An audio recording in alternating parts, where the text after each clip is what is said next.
Today, we fix something I've waited far too long to address. The rear suspension in my truck is old, saggy, and ill-fitting for my camping adventures.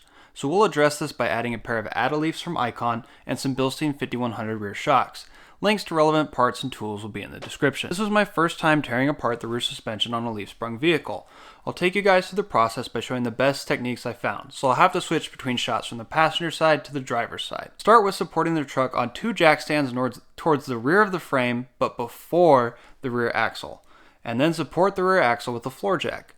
First, clamp down the springs with clamps. This way when you start disassembling the springs, they don't pop loose suddenly and they stay aligned. It will also take pressure off the centering pin. Make sure to do this super close to the retaining clips that are already on the leaf pack.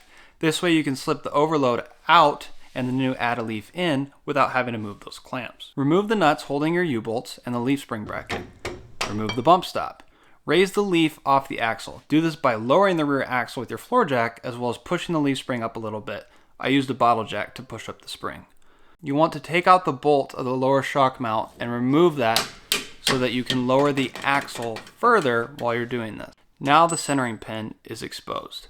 You can either cut off the head of the pin or you can loosen it. To loosen it, you'll have to use channel locks of some kind on the head since it's not a hex head, and then you'll have to loosen the nut on the top. With the centering pin out, you can remove the overload. Remove it if you want. It's not necessary for most installs. It's just a preference on lift height and what you use the truck for. Slide the Add-A-Leaf in and run your new centering pin through the leaf pack. Keep the leaf spring elevated so you can tighten it.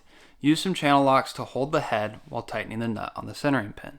To get the new pack lined up, you'll have to lower the spring from off the bottle jack as well as raise the axle, and you may have to shimmy the axle back and forth to get the centering pin seated in where it belongs. Trim the centering pin and put the bump stop back on top. You can use a metal sawzall or a cutoff wheel for this. Add the retaining bolts on either side of the Add-A-Leaf. Reinstall the bracket and U-bolts and torque to spec. Next, move on to the shocks. Remove the lower bolt, then use the shock body and a wrench to loosen the nut off the upper mount. On Toyotas like this with that tight upper mount, if you can get the wrench to bottom out, you can just twist the shock body. If you lower the axle far enough, you can make it so that you don't have to compress the shock to install it on the truck.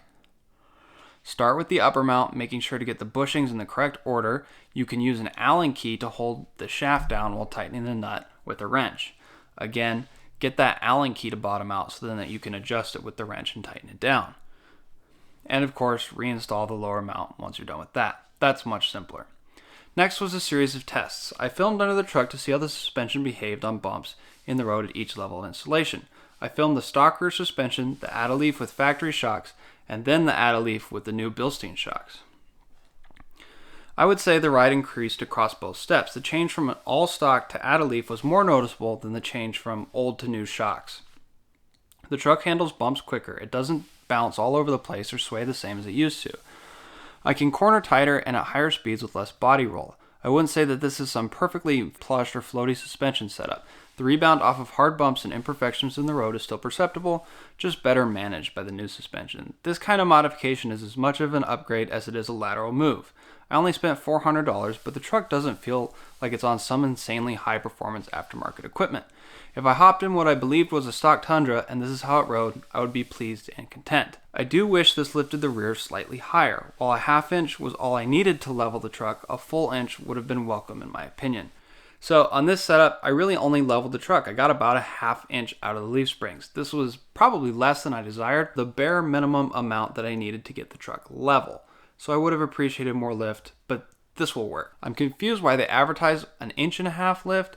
I think that's if you keep the overload spring in on a Tacoma. You'll note that these also work on a Tacoma, which is a slightly lighter pickup. So if you'd kept the overload spring, which is about a ½ inch tall in, you could see about a 1 inch increase in ride height. I also got to test the truck out on an overnight trip the following weekend. They did well.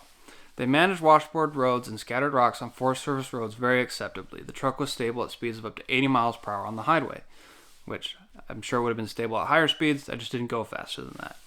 So if the suspension on your truck needs a refresh, this is what I would recommend as an absolute baseline.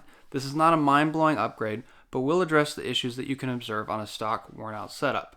A full leaf pack and expensive shocks will be a more noticeable upgrade, but only you can decide if that's what you really need.